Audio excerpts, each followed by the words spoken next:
它叫隐形纱网，网购5.9块。当你的窗户纱窗破个洞，哐哐进苍蝇，它就能解决。更换特简单，一看就会。更换的时候要注意，选择灰色纱网才能隐形，因为天空是灰色的。扶着纱窗往上提，往外拉，反过来背面朝上，拿根筷子插进一个角，把压条挑起来，往前推，往上拉，把压条全部拆掉，旧网就能拿掉。把新网铺开，和边框对齐，多余的拿剪刀剪掉。用压条先把一边压到卡槽里，往下压，往前拉，把纱网压紧。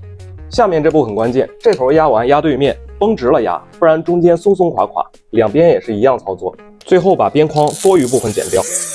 纱窗回位搞定。我是老谢，你维修圈的朋友。